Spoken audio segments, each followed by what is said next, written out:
जब भी कोई वीडियो बना जंगी जेरूसलम इसराइल का साथ कभी नहीं छोड़ता। I love Israel। एक क्वेश्चन लोग बार बार पूछते हैं इस सब का सोर्स क्या है? ये सब लाते कहाँ से हो? कोहिस्तानी भाई, इसका सोर्स क्या है? कि आखिर हमारी इन सारी बातों का सोर्स क्या है। ये है हमारा सोर्स। बिस्मिल्लाहिर्रहमानिर्रहीम। अस्सलाम वालेकुम मेरे प्यारे भाइयों और बहनों, welcome back to my new channel Shami Rekha reaction. और जिस वीडियो पर आज हम रिएक्शन करने जा रहे हैं वो हमारे इस्लाम की हिस्ट्री से रिलेट करती है। जैसे कि इस्लाम की जितनी भी तमाम मुकद्दस किताबें हैं वो कब और किस सहाबा ने लिखी थी, आज हम इनके बारे में पूरी डिटेल से जानेंगे। तो उम्मीद करती हूँ मेरे साथ एंड तक बने रहिएगा। चैनल पर नए हो तो प्लीज सब्सक्राइब जरूर कर लीजिएगा। तो चलिए आज की इस रिएक्शन वीडियो को शुरू करते हैं। पूरी इस्लामिक हिस्ट्री का सोर्स यही किताबें हैं। तारीख तबरी, इब्ने असीर, इब्ने कसीर और इब्ने खल्दून और भी बहुत सारी किताबें हैं। पूरी दुनिया में ऑलमोस्ट इन्हीं किताबों को इस्लाम की हिस्ट्री समझा जाता है।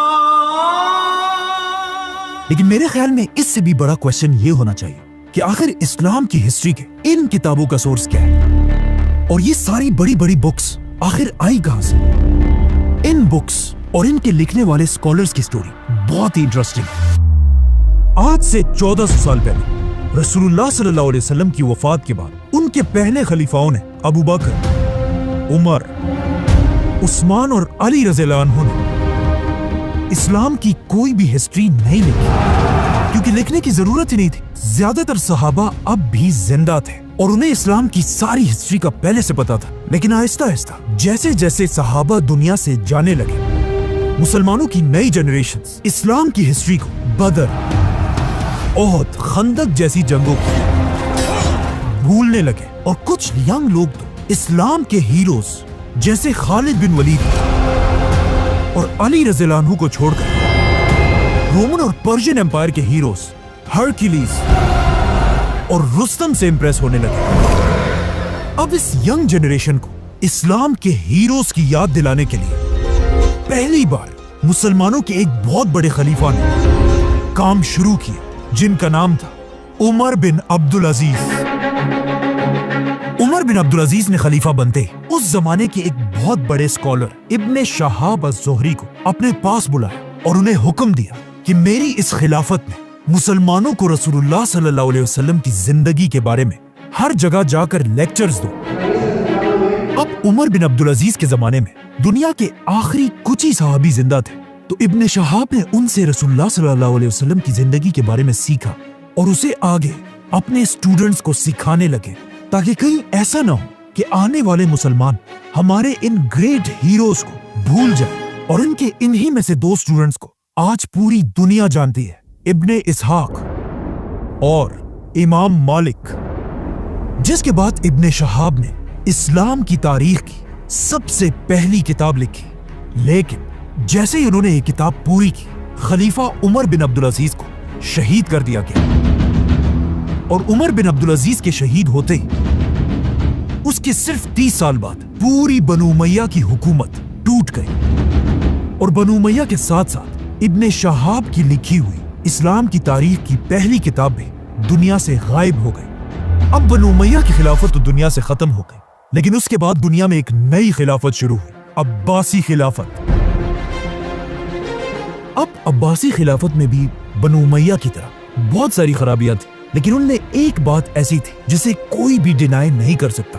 अब्बासी इल्म, नॉलेज से इतनी मोहब्बत करते थे कि उसे हासिल करने के लिए वो किसी भी हद तक जा सकते थे। यहाँ तक कि एक अब्बासी बादशाह ने रोमन एम्पायर से एक बहुत बड़ी जंग सिर्फ अफलातून की एक किताब के बदले में खत्म कर दी थी। अब्बासी खिलाफत के बादशाह मंसूर ने बनु उमैया के कैपिटल को खत्म करके दुनिया में मुसलमानों का एक नया कैपिटल बनाया, बगदाद।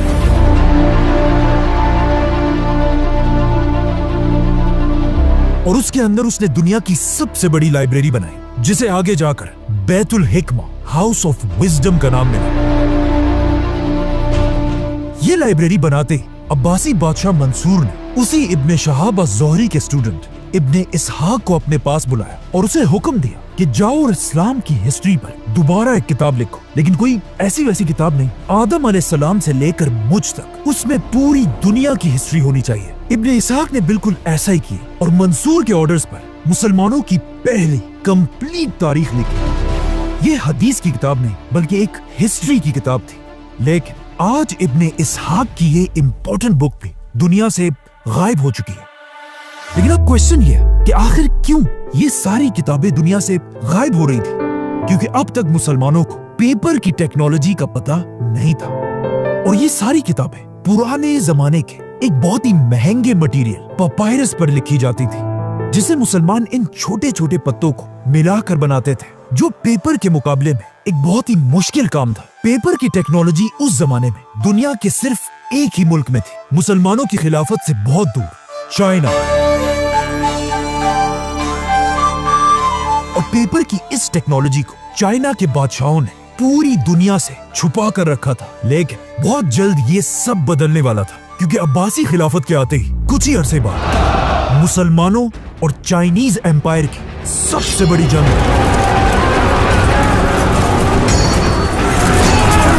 जिसमें मुसलमानों की फौज ने आसानी से पूरी चाइनीज फौज को क्रश कर दिया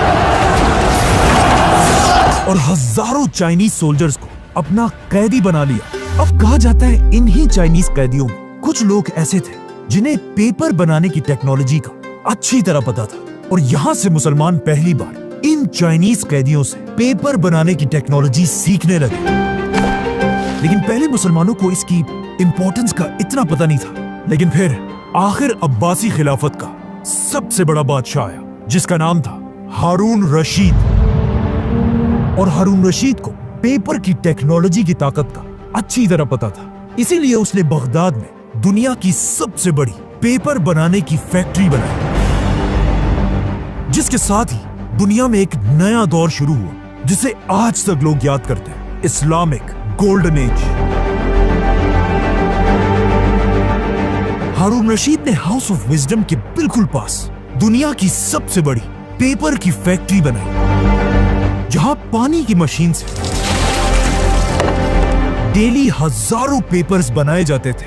ये दुनिया की सबसे बड़ी पेपर फैक्ट्री थी, और ये इतनी बड़ी बात थी कि यूरोप में पहली पेपर की फैक्ट्री मुसलमानों से 300 साल बाद बनाई गई थी। अब इसी पेपर की टेक्नोलॉजी की वजह से किताबें गायब होने की टेंशन खत्म हो चुकी थी, क्योंकि जो भी किताब हाउस ऑफ विजडम में लिखी जाती थी उसे इसी पेपर मार्केट में कॉपी कर करके पूरी दुनिया में फैलाया जाता था।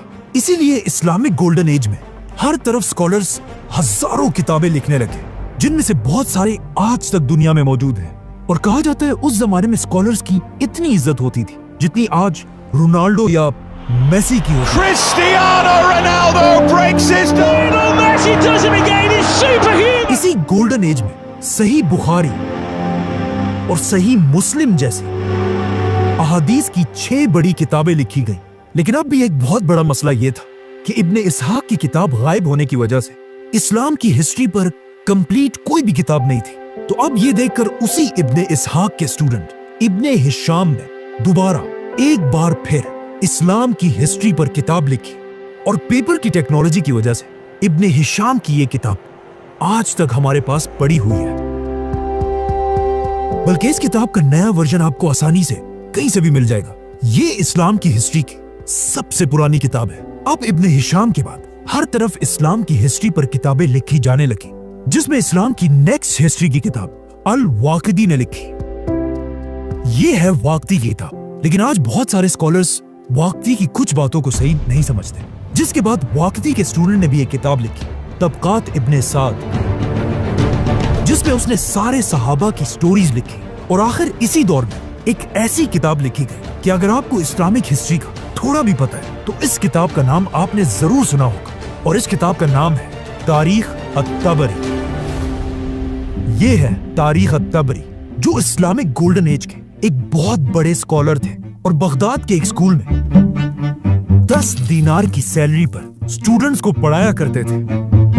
लेकिन ऐसा ऐसा जब लोगों को इमाम तबरी की इंटेलिजेंस का पता चला, कहा जाता है एक बार उनके स्कूल ने खुश होकर उनके सामने गोल्ड दीनार्स का एक खजाना रखा, लेकिन इमाम तबरी ने उससे सिर्फ अपने 10 दीनार उठाए और कहा यही मेरी तनख्वाह है, इससे ज्यादा मैं एक पैसा भी नहीं लूंगा। तबरी ने अपनी इस किताब में आदम अलैहिस्सलाम से लेकर अब्बासी खिलाफत के सारे हालात लिखे हैं। इनके अलावा और भी बहुत सारे स्कॉलर्स थे, लेकिन यहाँ हम सिर्फ उन्हें डिस्कस कर रहे हैं जिन्होंने इस्लाम की हिस्ट्री पर बड़ी बड़ी किताबें लिखी हैं। तारीख तबरी अब्बासी खिलाफत की आखिरी बड़ी किताब थी, क्योंकि इसके बाद अब्बासी खिलाफत आहिस्ता आहिस्ता कमजोर होने लगी।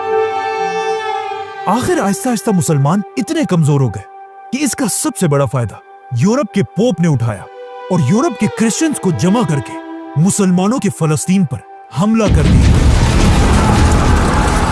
और जेरूसलम पर कब्जा कर लिया।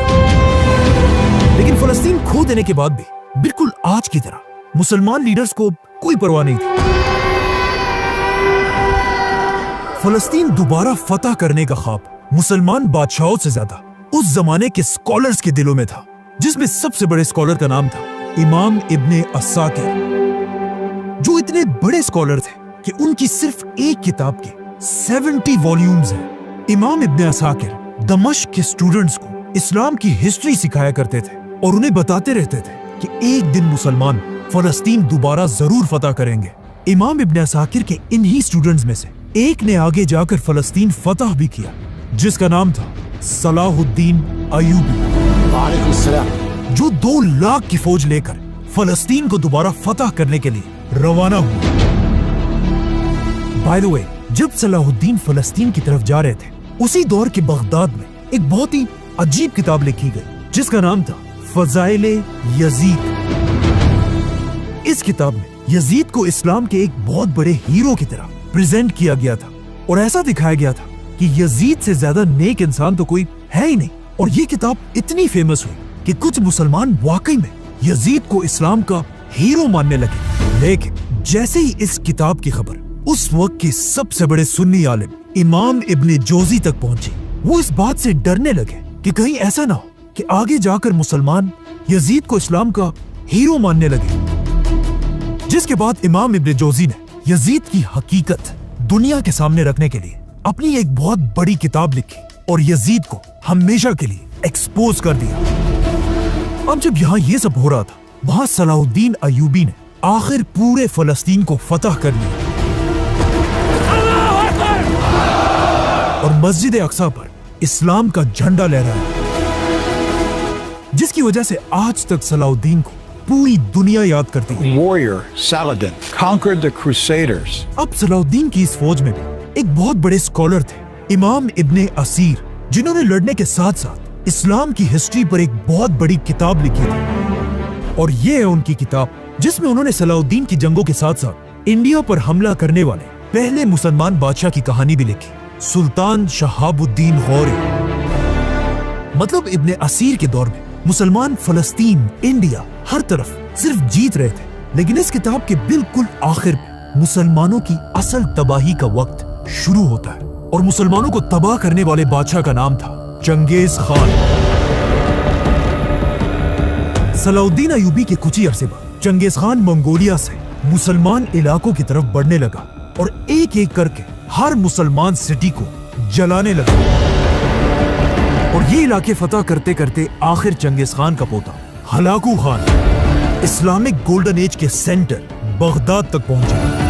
कहा जाता है इस वक्त तक इस्लामिक गोल्डन एज इतनी खराब हो चुकी थी कि लोग साइंस और नॉलेज को छोड़कर एक दूसरे के साथ अजीब अजीब बातों पर बहस करते थे। मतलब जब हलाकू खान तेजी से बगदाद की तरफ बढ़ रहा था, बगदाद के अंदर मुसलमानों की ये बहस चल रही थी कि एक सुई की नोक पर कितने फरिश्ते बैठ सकते हैं, हजरत ईसा अलैहिस्सलाम कैसी रोटी खाया करते थे, और ऑफ कोर्स शिया सुन्नी की आपस की बहस। और जब मुसलमान आपस में इन बहसों में बिजी थे, हलाकू खान की फौज बगदाद में दाखिल हुई और शिया सुन्नी को देखे बगैर सबको मुसलमान समझकर सबकी गर्दनें उड़ा दी। कहा जाता है हलाकू खान ने बगदाद में इतने मुसलमान मारे थे कि बगदाद के दरिया का कलर मुसलमानों के खून की वजह से कई दिनों तक बिल्कुल रेड था। और आखिर सबको मारने के बाद हलाकू खान की फौज दुनिया की सबसे बड़ी लाइब्रेरी हाउस ऑफ विजडम के दरवाजे तक पहुंची और उसे आग लगाकर उसकी सारी किताबों को दरिया में फेंक दिया। और ये इतनी ज्यादा किताबें थी कि इन किताबों की इंक की वजह से अब बगदाद का दरिया रेड के बजाय कई दिनों तक ब्लैक कलर का हो गया। और फिर हलाकू खान ने बगदाद की सारी पेपर बनाने की फैक्ट्रियों को आग लगा दी और इस तरह इस्लामिक गोल्डन एज खत्म हो गई और मुसलमानों की 400 साल की मेहनत बगदाद के दरिया में बह गई। और मुसलमान इतने कमजोर हुए कि मुसलमान स्कॉलर्स के पास भी लिखने के लिए पेपर भी नहीं था, जिसकी वजह से मुसलमान पहली बार यूरोप से पेपर मंगवाने लगे, जिससे यूरोप में पेपर की प्रोडक्शन आसमान तक चली गई और पहली बार यूरोप के क्रिश्चियंस मुसलमानों से ज्यादा पेपर बनाने लगे। अब जब मंगोलों की तबाही के बाद पूरी मुसलमान दुनिया में एक मायूसी छाई हुई थी और साइंस और हिस्ट्री की बहुत सारी किताबें बर्बाद हो चुकी थी, इसी दौर में कुरान की तफसीर और इस्लाम की हिस्ट्री के बारे में सबसे बड़ी किताब लिखी गई, जिसका ऑलमोस्ट हर मुसलमान ने नाम जरूर सुना होगा, और इस किताब का नाम है तारीख इब्ने कसीर। इस किताब का असली नाम अल-बिदाया व निहाया है, which means शुरू से लेकर आखिर तक, जिसमें उन्होंने आदम अलैहिस्सलाम से लेकर कयामत तक हर डिटेल लिखी है। इब्ने कसीर के बाद एक और भी बहुत बड़े मुसलमान साइंटिस्ट ने इस्लाम की हिस्ट्री पर किताब लिखी, जिन्हें कुछ लोग मुसलमानों का आखिरी बड़ा साइंटिस्ट मानते हैं, जिनका नाम था अल्लामा इब्ने खल्दून, और ये है उनकी किताब। इस किताब की पहली जिल्द को आज तक हार्वर्ड और ऑक्सफोर्ड जैसी यूनिवर्सिटीज में पढ़ाया जाता है, बल्कि इब्ने खल्दून के नाम पर आज भी तुर्की में एक बहुत बड़ी यूनिवर्सिटी बनी है।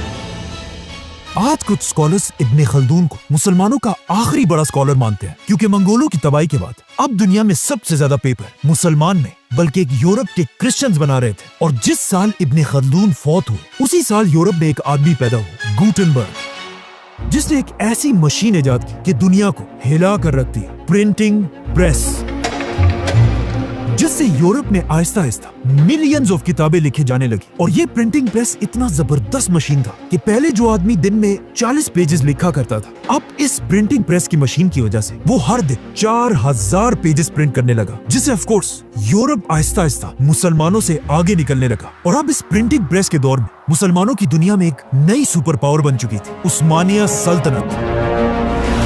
और उस्मानिया सल्तनत ने एक ऐसा फैसला किया जिसे आज तक उनका सबसे बड़ा ब्लंडर माना जाता है। उस्मानिया सल्तनत के बादशाह और स्कॉलर्स ने मिलकर एक बहुत ही अजीब ऐलान किया कि ये मशीन प्रिंटिंग प्रेस मुसलमानों के लिए हराम है। और वो इसलिए क्योंकि कुछ स्कॉलर्स ने कहा कि इल्म सिर्फ कलम से लिया जा सकता है, मशीनों से नहीं। कुछ ने कहा कि ये तो एक क्रिश्चियन इन्वेंशन है, इसे तो हराम होना चाहिए। और कुछ स्कॉलर्स इस बात से डर रहे थे कि अगर हर मुसलमान के हाथ में किताब आ गई तो फिर हमारा क्या होगा। जो भी हो, अब एक तरफ यूरोप के पास 1000 प्रिंटिंग प्रेस थे और दूसरी तरफ मुसलमान दुनिया में 0, मतलब एक मुसलमान अब भी दिन में सिर्फ 40 पेजेस लिख सकता था। और इसके मुकाबले में यूरोप का एक क्रिश्चियन दिन में 4000 पेजेस प्रिंट कर सकता था। तो ऑफ कोर्स यहाँ से मुसलमानों का डिक्लाइन शुरू हुआ और यूरोप ऊपर जाने लगा और मुसलमान इल्म और नॉलेज को छोड़कर ताजमहल जैसी बड़ी बड़ी बिल्डिंग्स बनाने लगे और यूरोप में यूनिवर्सिटीज और लाइब्रेरीज बनने लगी, जिसकी वजह से इब्ने खल्दून और अल-बेरूनी की बजाय अब दुनिया के बड़े बड़े साइंटिस्ट यूरोप में पैदा होने लगे। Leonardo da Vinci, Galileo, Newton. आखिर यूरोप के इस प्रिंटिंग प्रेस के 300 साल बाद उस्मानिया सल्तनत को रियलाइज हुआ कि उन्होंने कितनी बड़ी गलती की है और 300 साल बाद मुसलमानों ने अपना पहला प्रिंटिंग प्रेस बनाया। लेकिन अब बहुत देर हो चुकी थी और आज तक मुसलमान दोबारा यूरोप के सामने अपना सर नहीं उठा सके। सब्सक्राइब। इस्लाम की तमाम मुकद्दस किताबें कब और कैसे लिखी गई, ये चीज़ें जानकर सच में ईमान और मजबूत हो जाता है। जैसे कि जो हमारी कुरान शरीफ है वो तो अल्लाह का एक कलाम है, लेकिन इस्लाम की जितनी भी तमाम मुकद्दस किताबें हैं जो अलग अलग कौम के लिए बनी हुई है, उनके बारे में जानना भी हमारे लिए बहुत ज़रूरी है। और हर दिन हमें अपने इस्लाम से रिलेटेड इल्म हासिल करना भी बहुत ज़रूरी है। और जो पैगाम अल्लाह ने कुरान के ज़रिए हम तक पहुंचाया है, हमें उसको भी पूरी दुनिया तक पहुंचाना चाहिए। और जो हमारे नबी की सुन्नतें हैं उनको अपनी डेली जिंदगी में फॉलो करना चाहिए। आपको ये वीडियो कैसी लगी है मुझे कमेंट करके जरूर बताना। अगर अच्छी लगी तो प्लीज लाइक, शेयर और चैनल को सब्सक्राइब करना ना भूलना। इंशाल्लाह मिलेंगे किसी नेक्स्ट मोटिवेशनल वीडियो के साथ। अल्लाह हाफिज।